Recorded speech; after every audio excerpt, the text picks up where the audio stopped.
आज का जो वीडियो है वो बाल विकास से 20 महत्वपूर्ण प्रश्न है। महत्वपूर्ण प्रश्न है ये। और अब जो है इस तरह से 20-20 प्रश्न का एक सीरीज़ हम चलाने जा रहे हैं, जिसे आप ज़रूर देखें, क्योंकि हर पेपर मतलब हर जो टॉपिक्स है, जैसे बाल विकास है, ईवीएस है, मैथ है और फिर हिंदी है, उर्दू है, इन सभी से हम 5-5 दिन की सीरीज़ चलाएंगे, जिसमें 20-20 क्वेश्चन रहेगा और जो महत्वपूर्ण क्वेश्चन होगा इसे आप ज़रूर देखें। इससे अच्छा खासा फ़ायदा मिलेगा और वैसे प्रश्न रहेंगे जहाँ से क्वेश्चन पूछे जाते हैं। तो आज का जो प्रश्न है, पहला प्रश्न वो इस तरह से है कि एक बालक कूदना सीखने से पहले चलना और उछलना सीखता है, यह विकास के किस सिद्धांत को दर्शाता है? तो आप इससे पहले भी पढ़ चुके होंगे कि बच्चा जो है ना, जो सीखता है तो पहले जो किए होता है उससे फिर अगला स्टेप सीखता है। जैसे पेन पकड़ना तो फिर पेन से लिखना। तो इस तरह का कर्मिक विकास के बारे में आप पढ़ चुके हैं। तो आइए ऑप्शन देखिए और बताइए कि इसमें से क्या हो सकता है। पहला है, विकास के सभी आयाम पारस्परिक रूप से संबंधित हैं। विकास पूर्व अनुमानित प्रतिमानों का अनुसरण करता है। विकास की प्रकृति अनियमित है, ये अनियमित है, ये अनियमित है, यहाँ गलत लिखा हुआ है। परिपक्वता और अनुभव दोनों विकास को प्रभावित करता है। तो अगर सिर्फ विकास के बारे में पूछे तो यहाँ तीनों को सही होगा, समझ रहे ना। लेकिन जो सबसे सही है, सबसे सटीक है, वो कौन सा है? तो ऑप्शन नंबर बी है, क्योंकि विकास जो होता है ना, जो हम पहले सीखे होते हैं उससे ही हम आगे की चीज़ों को सीखते हैं। तो विकास पूर्व अनुमानित प्रतिमानों का अनुसरण करता है। ठीक है, चलिए तो अगले एक प्रश्न पे चलते हैं। बालकों के वृद्धि और विकास में क्या शामिल है? ये बिल्कुल आसान क्वेश्चन है, आप देख कर ही बता सकते हैं। वृद्धि और विकास, वृद्धि का मतलब होता है लंबाई चौड़ाई में इजाफा, और विकास का मतलब होता है मानसिक तौर पे भी, बौद्धिक तौर पे भी आप में जो ग्रोथ आता है, आप में जो डेवलपमेंट आता है, उसको हम लोग विकास कहते हैं। तो मालूम है कि लंबाई चौड़ाई या वजन जो होता है, वृद्धि में क्या आता है? आप लोग को मालूम होगा, वृद्धि में जो आता है लेंथ आता है, मास आता है, मतलब वजन आता है, लंबाई आता है ना, चौड़ाई आता है। तो ये सब किस में आता है? वृद्धि में आता है। तो इसे हम कैसे नापेंगे? ये सारी चीज़ जो है कैसे नापेंगे? मात्रा है, ये वजन भी मात्रा है, लंबाई भी मात्रा है, चौड़ाई भी मात्रा है, ये सब मात्रा है। तो इसे हम लोग मात्रात्मक विकास कहेंगे, मात्रात्मक कहेंगे। अब विकास जो होता है वो बुद्धि में भी होता है, मानसिक विकास भी होता है। तो ये क्या है? ये एक गुण हुआ, तो इसे हम लोग गुणात्मक कहेंगे। तो वृद्धि और विकास में क्या शामिल है? यहाँ पे दोनों चीज़ की बात कही जा रही है।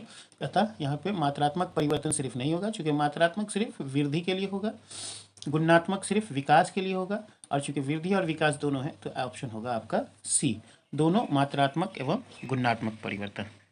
तो चलिए अगले प्रश्न पे चलते हैं। निम्नलिखित में से कौन सी बच्चों के समाजीकरण की प्राथमिक संस्थाएं हैं? समाजीकरण, इस चीज़ पे ध्यान रखिएगा। समाजीकरण जो होता है, बच्चा सबसे पहले अपनी माँ बाप और भाई बहनों से, मतलब अपने परिवार से सीखता है। फिर जैसे ही वो परिवार से निकलता है अपने आस पड़ोस में जाता है। तो जो प्राथमिक, यहाँ पे क्या पूछ रहा है? प्राथमिक संस्थाएं यकीनन परिवार होगा और आस पड़ोस होगा। तो यहाँ पे आइए देखते हैं। स्कूल एवं पास पड़ोस, ये तो हो नहीं सकता है। परिवार और संचार माध्यम, संचार माध्यम मतलब रेडियो टीवी ये सब, तो वो भी नहीं हो सकता है। पास पड़ोस एवं शिक्षक, शिक्षक के पास भी दूसरे स्टेप में बच्चा जाता है। और परिवार एवं पास पड़ोस, तो इसका आंसर आप समझ गए होंगे, डी होगा। कमल स्वयं को तर्क देता है कि यदि तनु उसे एक कैरी ऑन देगी, कोई भी एक चीज़ उसे दी, कैरी ऑन आप समझते होंगे, तो देगी, तो वह भी उसे देगी, तो वह उसे भी एक कैरी ऑन देगा। मतलब आप मुझे कुछ दीजिए तो हम भी आपको कुछ देंगे। कोलबर्ग के नैतिक विकास का कौन सा चरण है?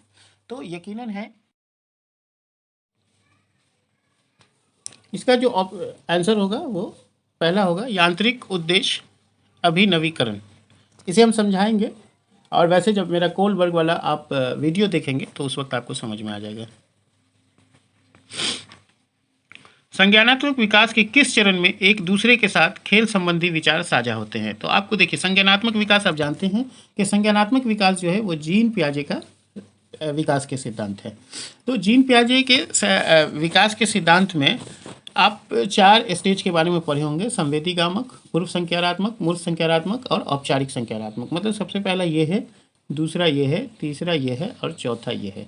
तो जनरली खेल संबंधी विचार जो आता है वो किस में आता है? पूर्व में आता है, पूर्व संज्ञानात्मक। जब बच्चा 2 साल से ऊपर का होता है और 6 साल तक का होता है तो इस बीच में उसके अंदर खेल की बहुत भावना आती है और उसी में वो अपने विचार को भी साझा करता है। तो ये इसका आंसर होगा सी। एक 6 वर्षीय बालक को जब एक लंबे गिलास, एक छोटे गिलास और एक चौड़े बर्तन में समान जल दिया जाता है तो वह लंबा गिलास का पानी अधिक समझकर ले लेता है। पियाजे के अनुसार बालक की कौन सी योग्यता है? तो आप पियाजे के जब सिद्धांत को पढ़े होंगे तो उसमें भी है कि जब बच्चा इसी में पूर्व संज्ञानात्मक अवस्था में होता है तो उसे हम लंबे गिलास में अगर पानी दें तो ये ज़्यादा ऊपर तक होता है, और बच्चा और एक चौड़े गिलास में दें ऐसे तो ये कम होता है लंबाई में। तो बच्चा इसको कम समझ करके इसे नहीं लेगा और इसे ले लेगा कोई भी चीज़। तो इसे कहते हैं केंद्रीयता, है ना, केंद्रीयता कहते हैं।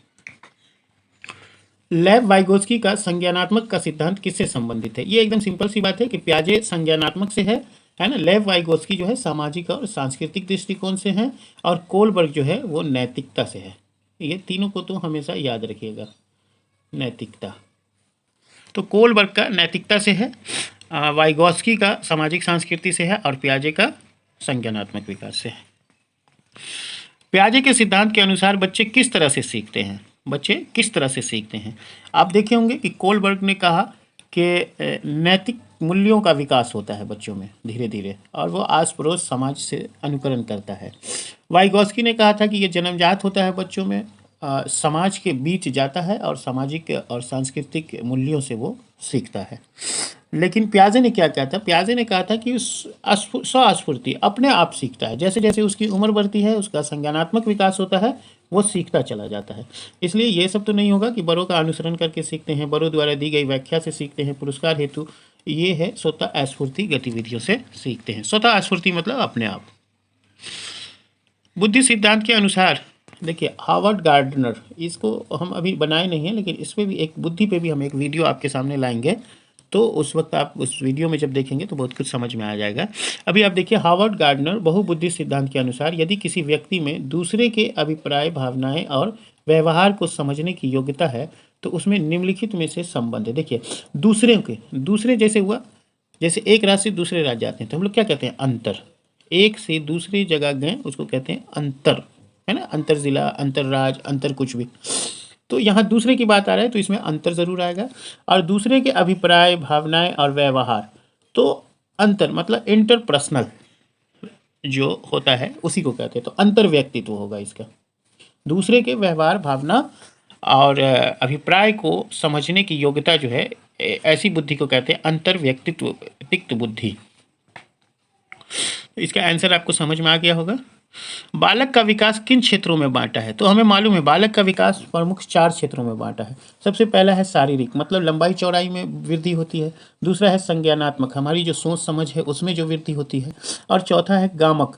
तीसरा गामक का मतलब होता है हमारी जो पेशी तंत्र हैं, जो भी हमारे शरीर में मांसपेशियां है उसमें जो नियंत्रण होता है उसे, जैसे हाथ हिलाना, पाँव हिलाना, और ये है गामक विकास।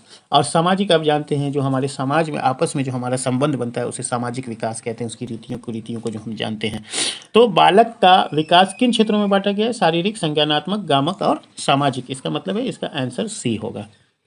निम्नलिखित में से कौन सा सिद्धांत यह दर्शाता है कि विकास दिशात्मक है? आप जानते हैं कि विकास हमेशा जो है ना ऊपर से नीचे की तरफ आता है। जब भी आप देखे होंगे तो बच्चा सबसे पहले देखे होंगे आप पपनी मारता है, आंख चलाता है, फिर वो देखिएगा हाथ चलाना शुरू करता है, फिर पाँव चलाता है। तो ये शीर्षगामी सिद्धांत पर डिपेंड करता है। विकास का जो सिद्धांत है निम्नलिखित में से कौन से सिद्धांत यह दर्शाता है कि विकास दिशात्मक है? दिशात्मक का मतलब शीर्षगामी सिद्धांत, ऊपर से नीचे की ओर। राघव जब शिशु था तो उसे माता पिता के स्नेह से वंचित रहना पड़ा, मतलब माता पिता उसके पास नहीं थे। बाल अवस्था के आगे चरण में उसे बहुत संवेदनशील अध्यापक मिले, है ना, फिर भी उसे लोगों पर विश्वास करने में परेशानी होती है। यह जोखिम लेने का साहस नहीं दिखाता। राघव के विषय में विकास का कौन सा मुद्दा एकदम स्पष्ट रूप से वर्णित होता है? यकीनन देखिए उसके जब माता पिता नहीं थे तो उस एक संदेह में रहता था हमेशा कि कौन हमें किस तरह से देख रहा है, कौन हमें किस तरह से ट्रीट करेगा, तो उसके अंदर एक संदेह की भावना आ गई, और जब उसे संवेदनशील शिक्षक मिले तब भी उसके अंदर का जो बचपन का जो संदेह है वो हटा नहीं। तो ये उसके पालन पोषण की वजह से हुआ, क्योंकि उसके माता पिता का उस पर हाथ नहीं था, जिसकी वजह से ऐसा हुआ। तो इसमें का जो आंसर होगा, निरंतरता का मुद्दा, आरंभिक परिवर्तन अनुभव, देखिए प्राकृतिक एवं पालन पोषण का मुद्दा, ये तीसरा जो है ये ऑप्शन सही है। वह खेल जो बच्चों को दूसरे के विचारों, विश्वासों और भावनाओं को समझने में सहायक होता है। देखिए खेल है जो दूसरे के विचार, है ना, भावना में सहायक होता है, ये सारी चीज़ों को जानने में सहायक होता है, उस खेल को क्या कहते हैं। तो इसमें देखिए 3 या 4 तरह के खेल का नाम दिया हुआ है, इसे आप गौर से देखिए।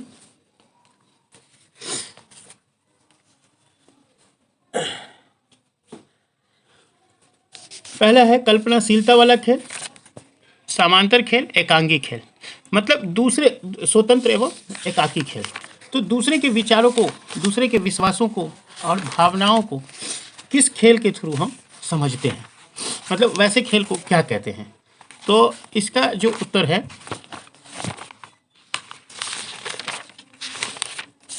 इसका उत्तर जो होगा क्या होगा, कल्पनाशीलता होगा, या फिर समांतर खेल होगा, या फिर एकांगी खेल होगा, या फिर मतलब इसमें से क्या हो सकता है। तो यकीनन है कल्पनाशीलता। कौन सा खेल होगा, कल्पनाशीलता। खेलों के प्रकार शायद अभी हम नहीं बताए हैं, तो उस पर भी हम एक वीडियो बनाएंगे, तो उस वक्त आपको समझ में आएगा कि खेलों के प्रकार क्या होते हैं। खेल से भी बच्चे, मतलब डिफरेंट टाइप के खेल होते हैं, तो उससे भी डिफरेंट चीज़ सीखी जाती है। लॉरेंस कोलबर्ग के सिद्धांत में नैतिक तर्कना के किस चरण पर छात्र मान लेते हैं कि प्रत्येक व्यक्ति के लिए नियम एक समान प्रकार से लागू किए जाने चाहिए, और प्रत्येक व्यक्ति का निजी कर्तव्य है कि उसका पालन करे। तो ये कब होता है, देखिए दंड और आज्ञा पालन उन्मुखीकरण जो होता है, ये छोटी एज की बात है, 2 से 6 साल में। इसमें बच्चे को नियम कानून से मतलब नहीं रहता है। यांत्रिक प्रयोजन उन्मुखीकरण, सामाजिक कर्म को बनाए रखने का उन्मुखीकरण। देखिए सामाजिक वाले में क्या होता है कि कभी कभी ऐसी ज़रूरत पड़ती है कि वो नियम को तोड़ता भी है। अब जैसे कोई बहुत ज़्यादा बीमार है, ट्रैफिक जाम है, तो वो ट्रैफिक तोड़ के डॉक्टर के पास निकल देता है। तो ये सामाजिकरण कर्म में नियम का पालन हर वक्त ज़रूरी नहीं है। इसका मतलब है कि जब वो अच्छा लड़का और अच्छी लड़की कहलाना चाहता है, उस वक्त नियम का पालन उसे करना रहता है। वो हमेशा नियम का पालन करके खुद को अच्छा बनने की कोशिश करता है, और ये भी सोचता है कि दूसरा भी नियम का पालन करे।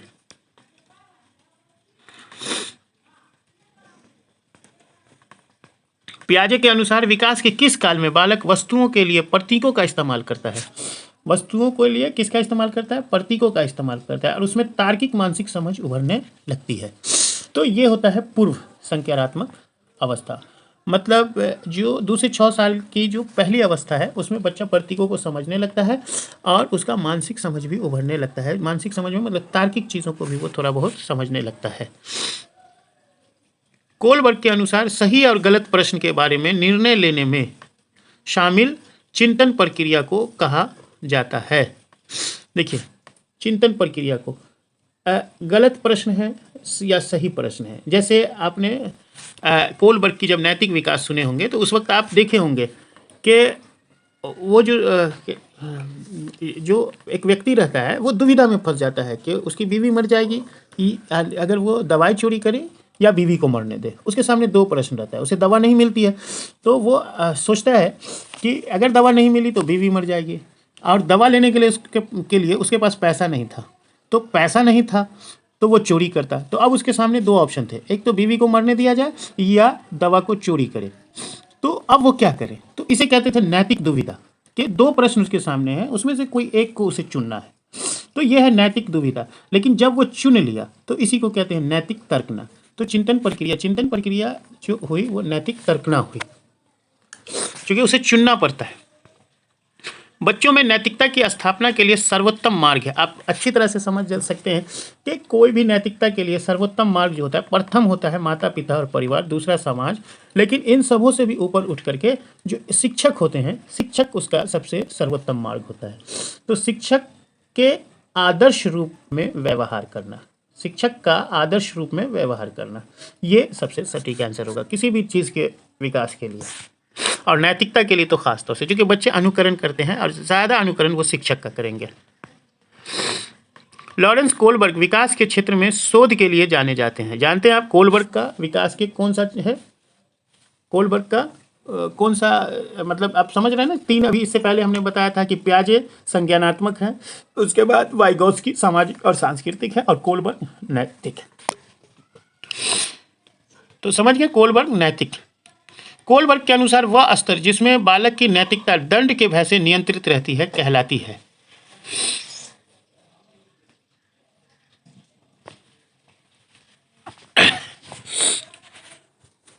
क्या कहलाती है? पूर्व नैतिक अवस्था। शुरू में ही बच्चा दंड से डरता है। कोलबर्ग के अनुसार बच्चे सीखते हैं, किससे सीखते हैं? तो नैतिक विकास के चरण से सीखते हैं। क्योंकि कोलबर्ग से जैसे रहे, नैतिक रहे, समझिए, मार दीजिए नैतिक। क्योंकि संज्ञानात्मक किससे है?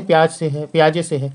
और क्या कहते हैं, सामाजिक सांस्कृतिक किससे है? वो वाइगोत्स्की से है। और नैतिकता जो है कोलबर्ग से। तो ये तीनों सिद्धांत को हमेशा याद रखिए। सामाजिक सांस्कृतिक रहे तो समझ जाइए वाइगोत्स्की है, संज्ञानात्मक रहे, स्वस्फूर्ति रहे, इस तरह की बातें रहे, खुद से सीखता है, उम्र के साथ सीखता है, तो पियाजे दे दीजिए।